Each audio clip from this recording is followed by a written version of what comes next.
دیگر نگران نباش. تو در زندگی ضربه‌ای خورده‌ای و تنها کاری که انجام می‌دهی این است که همواره به آن می‌اندیشی و نگران هستی. آیا فراموش کرده‌ای که من اینجا هستم تا تمام بارهای تو را به دوش خود بکشم؟ یا از اینکه در برابر مشکلات کوچکی که بر سر راهت قرار می‌گیرند خود را ببازی و نگران باشی لذت می‌بری؟ آن را در لیست قرار بده. کاری باید انجام شده یا به آن رسیدگی شود. آن را در لیست کارها قرار بده. نه در لیست خودت. آن را در لیست کارهای من قرار بده. بگذار من آن کسی باشم که به این کار رسیدگی می کند و مشکلت را حل کنم. تا زمانی که آن را کامل به من محول نکنی نمیتوانم کمکی به تو بکنم. هرچند لیست کارهای من بسیار طولانی است، اما آخر من خدا هستم. من قادرم هر کاری که به من واگذار میکنی را انجام دهم. در واقع اگر حقیقت را بخواهی من پیش از این هم بسیاری از کارهای تو را انجام دادم بدون اینکه خودت هرگز از آن خبر داشته باشی. به من اعتماد کن. به محض اینکه بارهایت را به من سپردی دیگر آنها را پس نگیر. به من اعتماد کن. ایمان داشته باش که من به تمام نیازها و مشکلات تو رسیدگی می کنم. آیا با فرزندت مشکل داری؟ آن را در لیست من قرار بده. آیا مشکل مالی داری؟ آن را در لیست من قرار بده. آیا از فراز و نشیب‌های احساسی خود در رنج هستی؟ به خاطر من آن را در لیست من قرار بده. من می‌خواهم به تو کمک کنم. تمام آنچه که تو باید انجام دهی درخواست کردن است. آن را رها کن. صبح که از خواب بیدار میشوی با خودت نگو من امروز احساس میکنم قوی تر هستم. فکر میکنم میتوانم این کار را از اکنون به دست گیرم. چرا احساس میکنی که اکنون قوی تر هستی؟ ساده است. چون تو بالهایت را به من سپرده ای و من مسئولیت آنها را به عهده گرفتم. من همچنین قوا و قدرت تو را نیز تجدید کردم و تو را در صلح و آرامش خودم فرا میگیرم. هیچ میدانی اگر این مشکلات را به تو بازگردانم به عقب و درست به همان جایی که شروع کردی باز خواهی گشت. آنها را به من بسپار و فراموششان کن.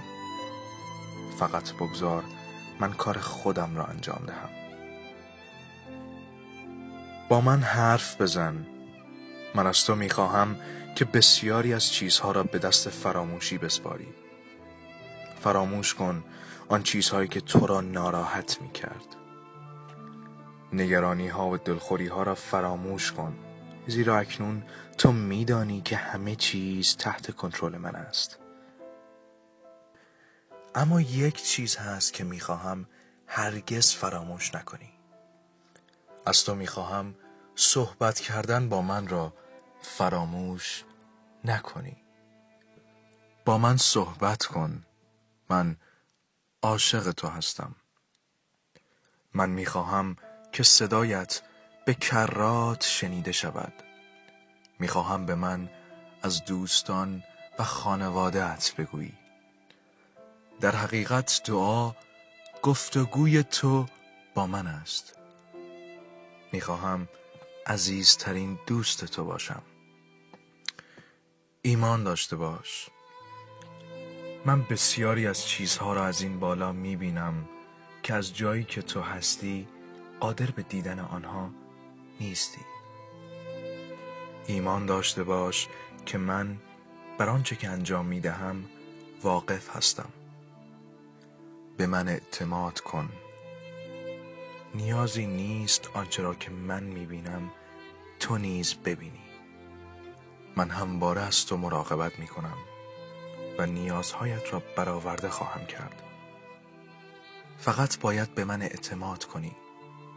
هرچند که کارهای من بسیار مشکلتر و بزرگتر از توست.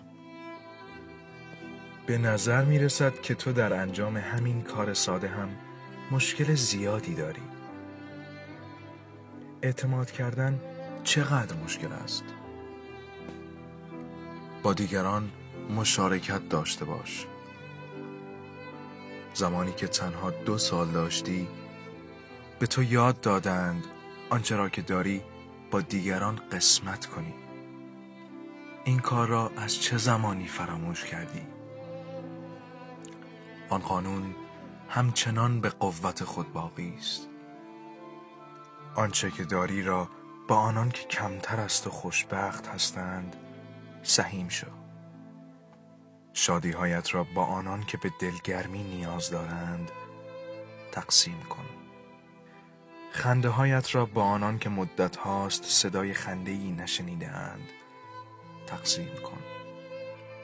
اشک‌هایت را با آنان که گریستند تقسیم کن. ایمانت را با آنان که ایمان ندارند سهیم شو. صبور باش. چنان برنامه ریزی کردم که تنها در طول یک دوره زندگیت تجربه های گوناگون بسیاری را داشته باشی. از کودکی رشد کردی و جوان شدی. صاحب فرزند شدی. بارها شغل خود را عوض کردی. حرفه های زیادی یاد گرفتی. به جاهای زیادی سفر کردی. هزاران نفر را ملاقات کردی و تجربه های زیادی اندوختی. حال چطور وقتی کاری که من باید انجام دهم کمی بیش از انتظار تو وقت میبرد این گونه بیتابی میکنی؟ به زمانبندی من ایمان داشته باش، چرا که زمانبندی من بی عیب و نقص است.